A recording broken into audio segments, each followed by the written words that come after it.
Buenas tardes, bienvenidos a Informes Históricos.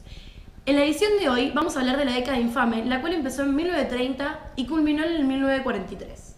Hoy aquí está presente mi compañera Noelia Roldán y quien les habla, Sol Cerqueiro. ¿Cómo estás, Noelia? Muy bien, bueno, como bien dijiste, década infame porque, en realidad se lo conoce de varias maneras. Está el fraude patriótico, restauración conservadora, que fue la de Justo, que eso lo vamos a ver más adelante, la restauración oligárquica, el debate de las carnes, entre otras cosas, ¿no? Fue denominada de esa manera ya que las elecciones eran manipuladas por los gobernantes de turno, mediante la anulación de elecciones, un voto comprado, extorsiones y prohibiciones de candidatos políticos oponentes, ¿no? Como fue el caso de Alvear, que fue uno de los principales irigoyenistas, si se quiere decir, pero bueno, eso también vamos a verlo a continuación. De la primera presidencia de la década infame, José Félix Uriburu, quien gobernó de 1930 a 1932. Adelante, Noelia. El 6 de septiembre de 1930, día previo a las elecciones para la renovación de las cámaras en el Senado, se produce en Argentina un golpe de Estado encabezado por el general José Félix Uriburu, el cual dio comienzo a la llamada década infame. Con el mismo es derrocado el presidente democrático Hipólito Yrigoyen, quien era el dirigente del partido político Unión Cívica Radical. Yrigoyen estaba cumpliendo su segunda presidencia, la cual había comenzado en 1928. No solo la población, sino también sus partidarios lo creían incapaz de manejar el gobierno debido a sus 77 años de edad. Dicho gobierno tenía ciertas características que lo desprestigiaban, como la disminución del comercio exterior y la falta de decisiones efectivas para superar la crisis económica mundial, que se había producido por la caída de la bolsa de Wall Street en Nueva York. Como consecuencia, aumentaron los gastos públicos y el peso se deterioró. El 5 de septiembre de 1930, día previo al golpe de Estado, Yrigoyen había delegado el mandato a su vicepresidente, el doctor Martínez, por problemas de salud. A su vez, se estaban produciendo tumultos callejeros que desembocaron en la revolución del día siguiente. Algunos jóvenes formaron grupos como la Liga Republicana y la Legión de Mayo, que apoyaban el movimiento.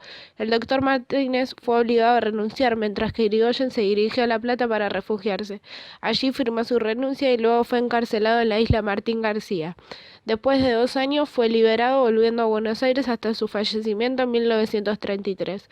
Con este golpe de Estado se interrumpen 14 años, durante los cuales la población fue libre para elegir a sus representantes mediante el sufragio universal, secreto y obligatorio. Muchas gracias, Noelia, por el informe. Ampliando un poco la información, vamos a hablar ahora sobre las medidas económicas e industrialización del periodo, ¿no? Así es. El gobierno de facto debía tomar medidas para superar la crisis económica mundial que estaba afectando a nuestra Argentina, ¿no? Claro, por ello reabrió la caja de conversión, lo que produjo que el peso se devaluara. En vez de preocuparse por mejorar las condiciones económicas de la mayor parte de la población, redujo el sueldo de los trabajadores para poder seguir pagando la deuda externa. Además, se formaron juntas reguladoras de los distintos rubros para controlar la producción y comercialización de productos debido a una crisis de superproducción y falta de mercado. Y como consecuencia de esto, ¿qué pasó, Noé? Bueno, como consecuencia se destruyó el excedente de productos, un aspecto positivo económicamente, Sí. debido a los altos precios de los productos manufacturados extranjeros, fue que se logró llevar a cabo la industrialización por sustitución de importaciones. Esto consistía en la instalación de nuevas fábricas de origen extranjeras de nuestro país. Por ejemplo, compañías de gas, frigoríficos, usinas eléctricas, entre otros. Y Noé, contanos, ¿cómo era la política y las instituciones? Bueno, Uriburu y Agustín Justo, los dos militares que dirigieron el golpe de 1930, tuvieron un objetivo en común, Sí. el cual consistía en derrocar a Yrigoyen. Sin embargo, tenían dos ideologías opuestas. Uriburu quería establecer un sistema legislativo corporativista, del cual formarían parte las fuerzas vivas, como el ejército y la iglesia, en vez de representantes de las provincias, ¿no? Y ante rumores de conspiración en las Fuerzas Armadas y los problemas de salud, Uriburu convocó el 5 de abril de 1931 a elecciones para formar un congreso, en las cuales triunfó el radicalismo. Además, decidió participar ya que se postulaba en la lista de los radicales. De esta manera, se aseguraba la victoria a través del fraude. Desde 1930 hasta 1932, se tomaron medidas que no permitían la existencia, opositores ni la libre expresión. A continuación, Noé va a nombrar algunas de ellas. Los jueces opositores fueron destituidos de sus cargos, como así también los defensores de la legalidad. Se legalizó la ley marcial que permitía la pena de muerte, se clausuraron diarios, se intervino en las universidades, se anularon los 3 poderes en muchas provincias y se formaron organismos de represión como la Legión Cívica y la Sección Especial de la Policía. La primera institución, una fuerza armada que debía sostener y mantener el orden público, pero sin embargo la misma funcionó como método de represión en movimientos obreros, como así también para lograr el fraude en las elecciones. La misma podía ser creada por terratenientes. El que arriba es Agustín Justo en 1932 y termina su mandato en el año 1938. Adelante, Noelia.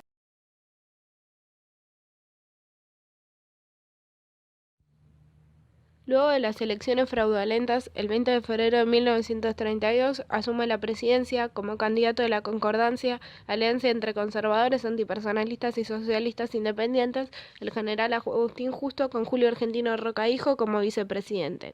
Con su llegada al poder vuelven al normal funcionamiento las instituciones estatales. Uriburu, al dejar el mandato presidencial en manos de Justo, pretendió que el nuevo presidente reformara la Constitución Nacional e impusiera nuevas ideologías. Sin embargo, Justo se negó a seguir los pasos de su predecesor. La política de Justo se basó en la intervención de las provincias y la práctica del fraude electoral. Con la primera medida se colocaron en puestos gubernamentales a funcionarios que respondieran a los intereses del presidente.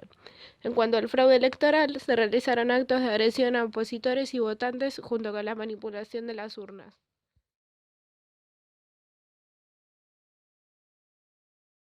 Noelia, muy buen informe. Además, surgió la modernización del sistema rentístico, la creación del Banco Central de la República y debido a los intereses agropecuarios relacionados a capitales extranjeros, se crearon la Junta Nacional de Carnes, reguladora de granos, leche y vino. Fue el impulso de la explotación petrolífera, estuvo la creación de Dirección Nacional de Vialidad, gracias a la cual se construyeron numerosos caminos, se otorgaron concesiones petrolíferas y se desarrolló una buena relación internacional. Así es, bueno, la medida más importante a nivel internacional fue la firma de un tratado conocido como el Pacto Roca-Ruziman, que básicamente colocaba a Argentina en una situación de colonialismo económico con respecto a Gran Bretaña. Debido a la crisis económica mundial, los países de las colonias inglesas, las ex colonias inglesas, querían que Inglaterra comercialice con ellos en vez de comprar productos argentinos. Para ello se firmó el Pacto de Ottawa en Gran Bretaña, que él mismo disminuía notablemente nuestro comercio con los ingleses. Claro, ¿no? Y como consecuencia del Pacto de Ottawa se firmó el Pacto Roca-Ruziman, el cual establecía que Inglaterra debía mantener la cantidad de compras en Argentina, las cuales se harían en un 85% a frigoríficos ingleses. Además se quitarían los aranceles aduaneros al carbón inglés. También se beneficiarían las inversiones británicas en nuestro país y se contraerían préstamos en Inglaterra. Claro, y había en este pacto ciertas cláusulas que no se dieron a conocer, las cuales resultaban más humillantes para nuestro país que las mencionadas anteriormente. Mediante la coordinación de transportes se les otorgaba a los ingleses el manejo a los transportes públicos, entre ellos los taxis, y se creó el Banco Central Mixto, en el cual el capital privado inglés era mayor, por lo tanto tenía el control financiero del país. Así que el Estado no podía pedir préstamos para el gobierno nacional, provincial o municipal. Ahora vamos con la tercera presidencia, quien lideró por Roberto Ortiz, de 1938 hasta 1942. Todo tuyo, Noé. Durante las elecciones del 5 de septiembre de 1937 se practicó el fraude de tal manera que algunos votos no fueron secretos, algunas votaciones terminaron antes del horario de finalización y las urnas fueron manipuladas. Como resultado, la Unión Cívica Radical solo triunfó en la capital federal, Córdoba, Tucumán y La Rioja. La fórmula Ortiz-Castillo obtuvo la victoria en el resto de las provincias, por lo que Ortiz asumió la presidencia el 20 de febrero de 1938. Roberto Ortiz no estaba de acuerdo con este tipo de política, ya que poseía convicciones democráticas y pretendía, entre otras cosas, unir el conservadurismo con el radicalismo. La población supo apreciar un momento de progreso durante su gobierno por las siguientes causas: la disminución de la desocupación, el aumento del valor del peso, excelentes cosechas, la continuación del desarrollo de obras públicas que habían comenzado durante el gobierno de Justo y el inicio del crecimiento de la industria. Durante su presidencia se reunieron algunos representantes de países latinoamericanos en la Conferencia Panamericana ante el posible estallido de una guerra en Europa. Argentina optó por tomar una posición neutra en la misma y durante este gobierno esta posición se mantuvo pese a las presiones inglesas para que participáramos. Gracias, Noé, por el informe. Excelente material. Y bueno, para ampliar un poco la información que nos brindó, vamos a dar a continuación algunas medidas políticas y económicas de ese periodo, empezando con la creación de la Universidad Nacional de Cuyo, por ejemplo, la promulgación de la Ley de Ayuda Escolar en las provincias, la apertura del Liceo Militar en la ciudad de San Martín y el respeto por la voluntad del pueblo en cuanto al voto, por lo que se intervino en la provincia de Buenos Aires, ya que sus autoridades habían surgido el fraude. Y debido a problemas de salud, tuvo que delegar el mando al vicepresidente Castillo en 1940. Mientras él tomaba el puesto provisoriamente, Ortiz aseguraba que volvería a la presidencia. Sin embargo, su salud deterioraba cada vez más, casi llegando al extremo de perder la vista. Luego de la visita de un médico español, sus esperanzas de volver a la presidencia fueron anuladas, ya que se le diagnosticó que su enfermedad ya no tendría solución.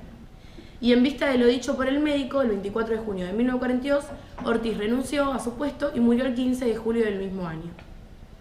Estamos ya en el final de este periodo y tenemos a Ramón Castillo, que fue presidente solamente un año, de 1942 a 1943, y presentamos por última vez a nuestra compañera con un excelente material, Noelia Ríos. Adelante. Al igual que Ortiz, Ramón Castillo continuó con la política de neutralidad ante la Segunda Guerra Mundial. Sin embargo, se diferenció de su predecesor por volver a permitir la práctica del fraude electoral, debido a que consideraba importante que la minoría a la cual pertenecía continuara en el poder. Un ejemplo claro de su actitud ante el fraude se dio con las elecciones de gobernador en Santa Fe y Mendoza, donde hubo actos violentos los cuales fueron aprobados por Castillo. Roca y Pinedo ocupaban los cargos de ministros de Relaciones Exteriores y Hacienda desde la presidencia de Ortiz. Ellos no estaban de acuerdo con la política fraudulenta de Castillo y en 1941 presentaron su renuncia, con lo que ya casi no había en el gobierno nacional personas que pudieran luchar por una política democrática. Por lo tanto, Castillo logró su objetivo de establecer el fraude sin que nadie se lo opusiera en las elecciones parlamentarias de 1942. Como ya se mencionó antes, Ortiz renuncia a la presidencia en 1942 y asume el mandato definitivo Castillo. Ya siendo presidente y teniendo mayor libertad para tomar decisiones, declaró un estado de sitio a todo el país con la excusa de que podía acercarse a la guerra a Latinoamérica, porque recientemente los japoneses habían bombardeado el puerto estadounidense de Pearl Harbor en el Pacífico. Además, se consideró capaz de clausurar el Consejo Deliberante sin consultar a nadie sobre su accionar. Con estas medidas se puede mostrar el carácter autoritario del presidente. Por otra parte, se debe mencionar el importante apoyo que obtuvo de los militares nacionalistas, que disminuyeron el apoyo a Justo, quien estaba por postularse a las próximas elecciones. Sin embargo, Justo murió en 1943, lo que le dio más poder a Castillo. Dentro de la opinión pública en general, algunas personas lo veían demasiado involucrado con el fraude y la oligarquía. Otras, sin embargo, lo veían como un patriota debido a su decidida neutralidad en la guerra y a su economía nacionalista, que se caracterizó por la toma del puerto de Rosario y de la Compañía Primitiva de Gas. Además, se nacionalizaron industrias productoras de acero para la fabricación de armamento, en vez de la compra del mismo en el exterior. El accionar más destacado de este periodo fue la creación de la flota mercante del Estado, luego de haber comprado barcos a otros países. Sin embargo, hacia 1943, la sociedad, en especial los jóvenes, veían que el país no se dirigía al progreso. La democracia no estaba funcionando, los partidos políticos estaban decayendo, se practicaba el fraude constantemente y el 4 de junio de 1943 se dio un golpe de Estado que terminó finalmente con la década infame.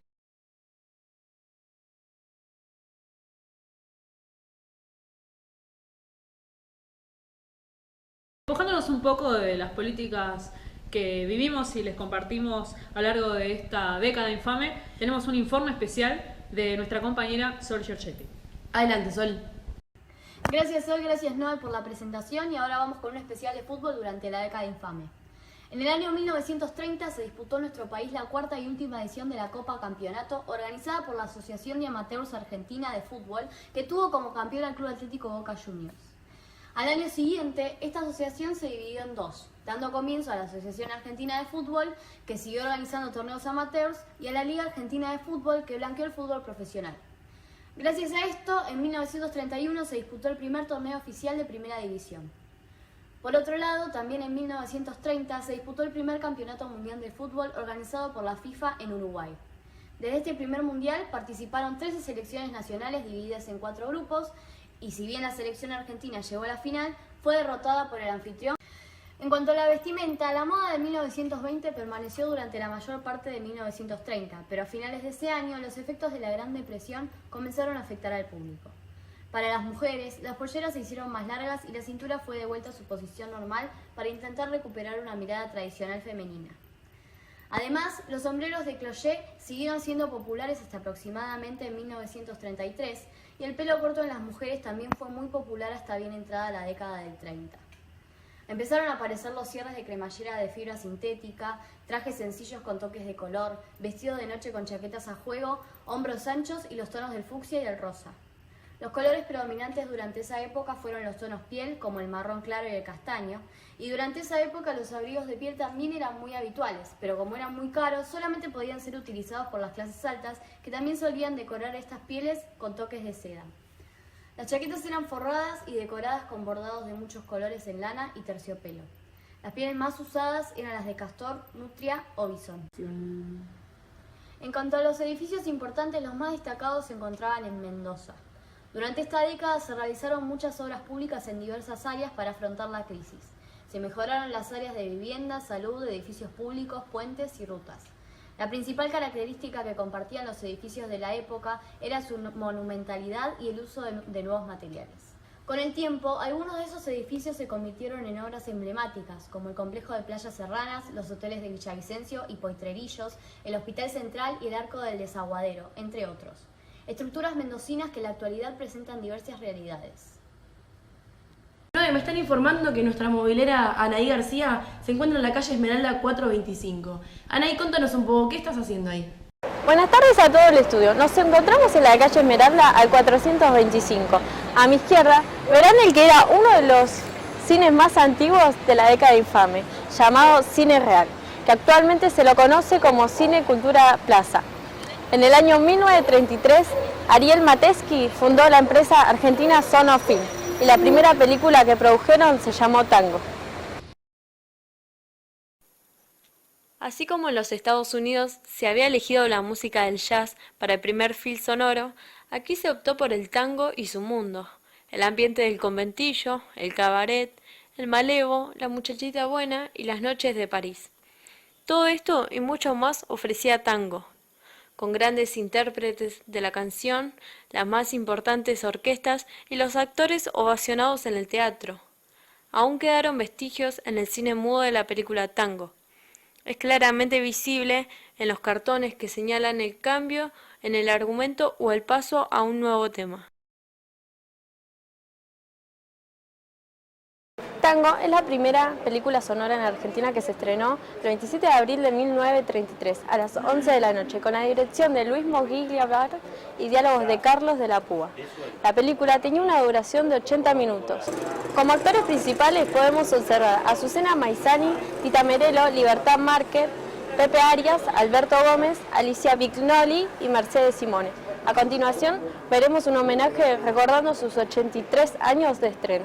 Canción de Buenos Aires, hay algo en tus entrañas que viviste perdido. Canción maleva, lamento de amargura, sonrisa de esperanza, sollozos de pasión. Este es el tango, canción de Buenos Aires, nacido en el suburbio, que hoy reina en todo el mundo. Este es el tango, lo llevo muy profundo, clavado en lo más hondo del criollo corazón. Bueno, espero que les haya gustado la edición del día de hoy. Le agradecemos a toda la gente que hace que esto sea posible, a Noelia Ríos, a Noelia Roldán, mi compañera, Un gusto. a Anaí García y a Sol Giorgetti. Muchas gracias, Sol, y gracias a ustedes por estar del otro lado. Nos vemos en el próximo especial. Chao. Chao.